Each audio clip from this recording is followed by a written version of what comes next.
Today at 1, Russia launches one of its biggest aerial attacks on Ukraine since the war began.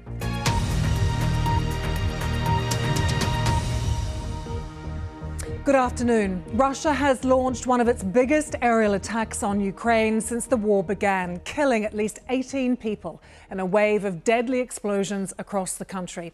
And among the buildings damaged and destroyed are houses, a shopping mall and a maternity hospital. The Ukrainian military says over 150 drones and missiles were launched at cities right around the country. And among the targets were Dnipro in the east, Odessa in the south and Lviv here on the west, right near the border with Poland. The capital, Kyiv, was also hit, from where our Ukraine correspondent James Waterhouse sends us this report. The family of Good Samaritan Chris Marriott, who died after a car hit a group of people in Sheffield, say the circumstances of his death are tragic and unfathomable. Police say he was out for a walk on Wednesday afternoon. He was with his wife and his 2 young sons when he stopped to help an unconscious woman after a row between 2 groups. Let's take you to Sheffield. We can join our correspondent. The top election official in the US state of Maine has ruled that Donald Trump cannot run for president next year in the state because of his actions leading up to the US Capitol riot in 2021. Maine joins Colorado now as the 2 states to ban Mr. Trump from the ballot, with pressure on the Supreme Court to weigh in. Our correspondent Shingai Nyoka joins us now from Washington. The number of anti-Semitic hate crimes recorded by some of the UK's largest police forces rose sharply in the weeks following the Hamas attack on Israel.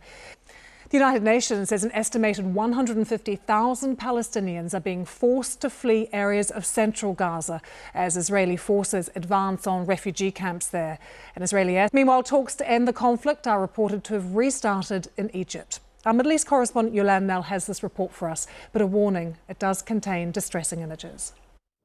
House prices in the UK have ended the year 1.8% lower. That's according to Nationwide Building Society, which forecast no growth or a further fall in 2024. The number of COVID and flu infections are growing, but having less of an impact on the NHS than this time last year. Sniffer dogs, usually used to find illegal drugs or explosives in public places, are now being trained to sniff out illegal e-cigarettes. One trading standards team in Staffordshire has been using the dogs to tackle the sale of oversized vapes, which contain dangerous levels of chemicals. Tim Muffet joined them on a raid. He does indeed. Files released today show how Tony Blair's government considered radical policies to cut immigration in 2003. Sanchia Berg has more. The US military's secretive robot space plane has blasted off from Florida on its 7th mission.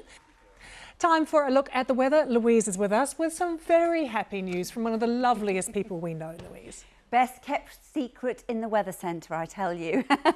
And only Carol could get married and storm Gary. Congratulations to the happy couple. Thank you, Louise. The news continues here on BBC One, as now it's time to join our colleagues for the news where you are. Goodbye.